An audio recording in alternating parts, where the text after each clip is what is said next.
এখন যুবক চেহারার দিকে দেখে থমকে গেছে। হুজুর বলছে, কানা এই যে চোখের অবস্থা হরিণের মতো চোখ,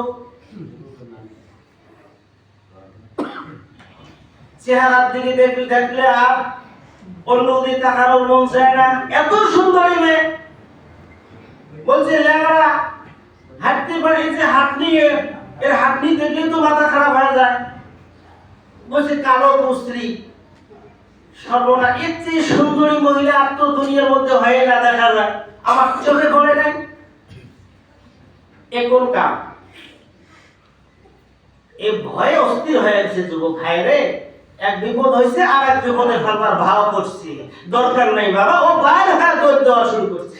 এখন রাস্তা বাইরে, ওর সাথে বাইরের তাকে শ্বশুর দাঁড়ায় আছে, এই বাবা বাবা কোথায় যাও, কোথায় যাও? না না, কাম নাই, আপনি একটা বিপদ করছেন আর একটা বিপদের ভাও করছেন আমার ফেলার জন্য, দরকার নাই বাবা, আমি চলে গেলাম। অবস্থা দেখছে, হ্যাঁ? তারই বসাইছে, বাবা বসো। কথা, আপনি বলছেন আপনার মেয়ে অন্ধ, চোখে দেখে না?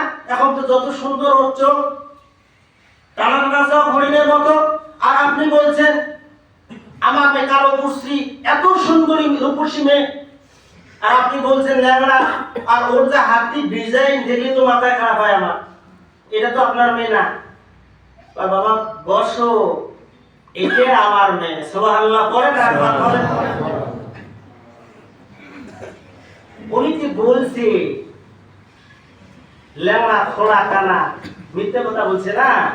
এই কথাটা শোনার দরকার আছে না? মিথ্যে বলছে না সত্য বলছে?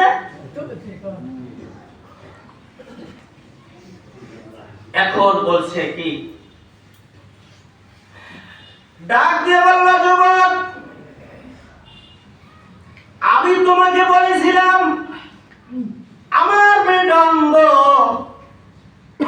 তার কারণ কি, তার মানে কি, কেন বলেছিলাম অন্ধ? কিন্তু চক্ষু আছে, তারপরও অন্ধ বলেছি। যুবক রে, জীবনে কোনদিন জন্মের পর থেকে আমার মেয়েটা এই চামড়ার চক্ষু দিয়ে কোনো বেগানা পুরুষ দেখে নাই, এই কারণে আমি বলেছিলাম আমার মেয়েটা অন্ধ। জোরে কোন সুবহানাল্লাহ। আমার মেয়ে অন্ধ, দেখে নাই। যুবক, টেনশনের কোনো কারণ নাই। আমার মেয়েটা জীবনে কোনোদিন বেগানা পুরুষ দেখে নাই, তাকে স্পর্শ করে নাই, এই চামড়ার চক্ষু দিয়ে তাকে দেখে নাই, দর্শন করে নাই।